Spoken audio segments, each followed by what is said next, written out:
4 PM news network में दोस्तों आपका स्वागत है। मैं हूं आपके साथ राशिद ज़हीर। 24 से 36 घंटे का समय रह गया है दोस्तों, जब अमेरिका से उस फाइल के पेज खुलेंगे और पूरी दुनिया में हड़कंप मच जाएगा, ऐसा लोगों का दावा है। लोगों का कहना यह है कि दरअसल इस प्रकार की फ़ोटोग्राफ्स निकल कर के सामने आने वाले हैं कि जिसे देखने के बाद दुनिया में एक हड़कंप मच जाएगा। मोदी जी को लेकर भी बातें चल रही हैं, भारत के नेताओं को लेकर भी बातचीत चल रही हैं। मैं आपको इसके बारे में कुछ इंटरेस्टिंग बात बताने के लिए हाजिर हुआ। एप्स्टीन फाइल, जेफरी एप्स्टीन 2019 में जेल में मारा गया या मर गया या आत्महत्या कर ली, मैं कई बार आपके सामने बता चुका। लेकिन उसके कागजातों में जो एक शब्द है मोदी ऑन बोर्ड, यहाँ मेरा जहन अटक जाता है।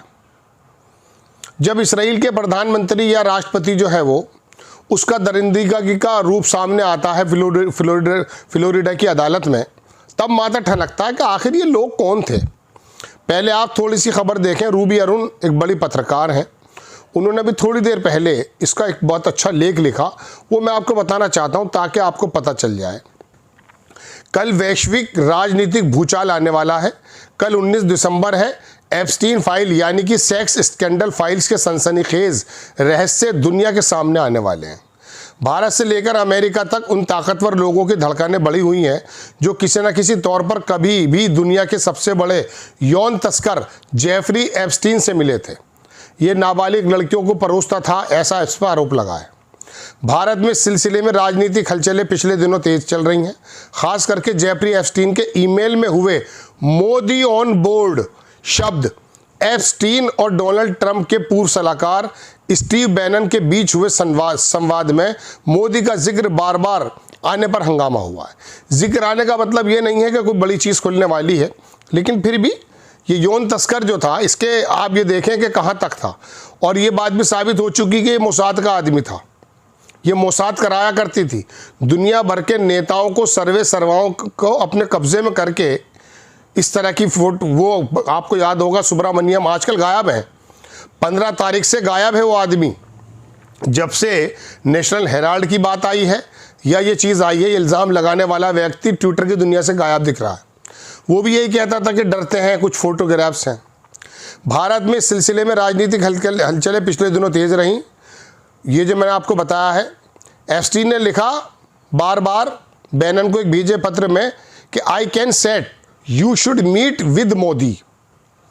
2 दिन पहले कांग्रेस नेता प्रियंका गांधी भारतीय संसद में इसी बात पर सवाल किए। महाराष्ट्र के पूर्व मुख्यमंत्री पृथ्वीराज चौहान ने बीते दिनों इस महीने दावा किया कि इन फाइलों में 3 भारतीय सांसदों, 2 वर्तमान और 1 पूर्व के नाम शामिल हो सकते हैं।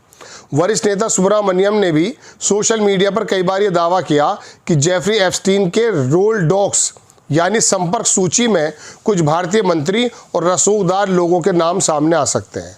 हालांकि ये स्पष्ट करना ज़रूरी है कि नाम होने का मतलब अपराध में शामिल होना नहीं है। जेफरी एप्स्टीन फाइल्स का भारत से संबंध हाल ही में कुछ खुलासों और राजनीतिक बयानों के कारण चर्चा में आया है। यूएस कांग्रेस की एक समिति द्वारा जारी दस्तावेज और ईमेल के आधार पर कुछ महत्वपूर्ण कड़ियाँ सामने आई हैं। प्रमुख भारतीय नाम और संदर्भ अमेरिकी हाउस ओवरसाइट कमेटी द्वारा जारी ईमेल और कैलेंडर रिकॉर्ड्स में कुछ भारतीय हस्तियों का उल्लेख मिला है। कई भारतीय नाम केवल मीटिंग्स या संपर्कों के संदर्भ में है, जैसा कि हरदीप पुरी। दस्तावेज में 2014 के आसपास न्यूयॉर्क में संयुक्त राष्ट्र महासभा के दौरान एप्स्टीन द्वारा उन्हें घर कार्यक्रम या डिनर के आमंत्रित किए जाने का जिक्र है। अब वो आमंत्रित करता था अपने आयरलैंड पर, उसका एक जहाज़ था लोलिता एक्सप्रेस, उसमें वो ले जाता था। बीजेपी इसे बुनियादी दावे और विपक्ष द्वारा नेम ड्रॉपिंग की कोशिश करार दिया। अनिल अंबानी का भी नाम है एप्स्टीन में। एडीजी के अनिल अंबानी, इसका भी जिक्र है, सचिन तेंदुलकर जिक्र है। लेकिन बात यह है कि प्रधानमंत्री नरेंद्र मोदी, कुछ लीक मैसेज से संकेत मिला कि जब 2019 में मोदी दोबारा जीतकर आए तो एप्स्टीन ने डोनाल्ड के पूर्व रणनीतिकार स्टीव बैनन और पीएम मोदी के बीच एक बैठक कराने की कोशिश की। रिपोर्ट के अनुसार एप्स्टीन भारत इजराइल संबंधों के जरिए जियोपॉलिटिकल कॉन्टेक्स्ट बनाना चाहता था और चाइना के खिलाफ अमेरिकी, भारत और इजराइल को एक एक करके ग्लोबल फिक्सर बनाना चाहता था। 23 मई 2019 को कि एक ईमेल में स्टीव बैनन ने लिखा कि वो मोदी पर एक विशेष शो कर रहे हैं। एप्स्टीन इस बातचीत में मध्यस्थ की भूमिका निभाने की कोशिश कर रहा था ताकि वैश्विक स्तर पर अपना प्रभाव बढ़ा सके। खैर, ये बड़ी लंबी स्टोरी है। ये तमाम फ़ोटोग्राफ्स आप देख सकते हैं, एक ही उसमें आ जाएंगे। ये सारे उसके फ़ोटोग्राफ्स हैं जो लीक हुए हैं। ज़्यादातर इसमें ट्रम्प साहब नज़र आ रहे हैं। बिल क्लिंटन को अपना दोस्त बताता था ये। दोस्तों, बात यह है कि इस एप्स्टीन फाइल में कोई नाम निकले या ना निकले वो एक अलग बात है, लेकिन दुनिया में जो हंगामे की स्थिति बनी हुई है वो बात यह है दोस्तों कि ये लोग कौन हैं। इसका मतलब ये है, मोदी जी का छोड़िए, भारतीय नेताओं का छोड़िए, थोड़ा सा वैश्विक स्तर पर देखिए। आप जो समझते हैं कि दुनिया को चलाने वाले ये लोग आपके साथ खड़े हैं, आपके लिए काम करते हैं, इनकी काली ज़िंदगी है। पूरा अमेरिका जानता है कि डोनाल्ड ट्रंप नाम का व्यक्ति, इसका समधी, इसका दामाद बहुत बड़े बिजनेसमैन है। एक समधी ने पूरा का पूरा अफ्रीका, वहाँ जो तमाम सरकारें गिर रही हैं ना, उसका जिम्मेदार है। इधर स्टीव विटकॉफ जो कि इसका पार्टनर है, वो मार्को रूबियो से बड़ा नज़र आता है, यानी कि उसके विदेश मंत्री से बड़ा नज़र आता है।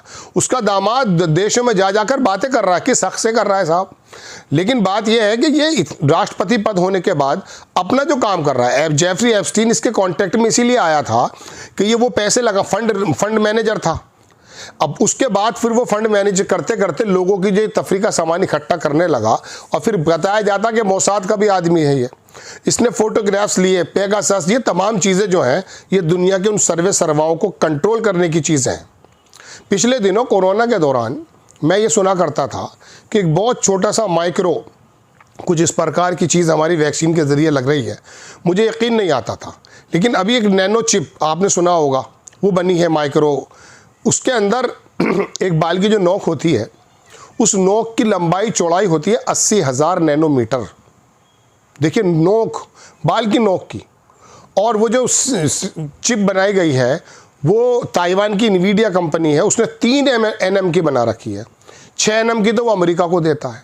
80,000 अगर बाल की नोक के बराबर है तो 3 nm कितना होगा, उसको वैक्सीन के जरिए जिस्म के अंदर छोड़ने की बात कही जा रही थी। ये पहले बात उड़ती थी। और कहा, इनका भी प्रोग्राम दूसरा था। कोरोना के बारे में जब नितिन गडकरी ने यह कहा कि ये मैन मेड बीमारी है, तब मुझे यकीन आया, क्योंकि नितिन गडकरी एक बड़े रसूख वाले नेता हैं, उनको मालूम है। तो दोस्तों, आपको जो दिखता है ना कि मोदी जी ये कर रहे हैं, ट्रंप ये कर रहा है, वो ये कर रहा है, ना ना ना ना, इसके पीछे खेल कुछ और भी होता है। सरकारें बनाई जाती हैं, बिगाड़ी जाती हैं, लोगों को खड़ा किया जाता है, नए नए हीरोज़ बना दिए जाते हैं, पुराने हीरोज़ को ज़मीन में दफना दिया जाता है। ये एक सिस्टेमेटिक तरीके से हो रहा है। इसमें जजेस भी शामिल हैं, इसमें दुनिया के बड़े बड़े राजनेता भी शामिल हैं। मैं आपको बता रहा हूँ ना, पूरी दुनिया को चलाने वाले, देश को चलाने वाले जो बड़े बड़े टूल्स हैं, उनको ये कंट्रोल कर लेते हैं, कहीं पेगासस से, कहीं पैसे से, कहीं एप्स्टीन फाइल के फ़ोटोग्राफ्स और वीडियो से, सब कुछ होता है। तो ये जो तमाम एक आपके सामने एक ड्रामा रचा जाता है ना कि मैंने वोट दिया, मैंने मेहनत करी, मैं चुनकर आ गया, ऐसा ही रास्ता तो नज़र आता है, लेकिन इसके पीछे जो हथकंडे अपनाए जाते हैं उसको भी गौर करने की ज़रूरत है। लेकिन आपको और मुझे तो कुछ इस प्रकार की खबरों का आदी बना दिया गया है। योगी आदित्यनाथ ने पलटी मारी, नीतीश कुमार ने पलटी मारी, यहाँ ये हो गया, मतलब बकवास खबरें जिनका कोई भी कयास नहीं होता।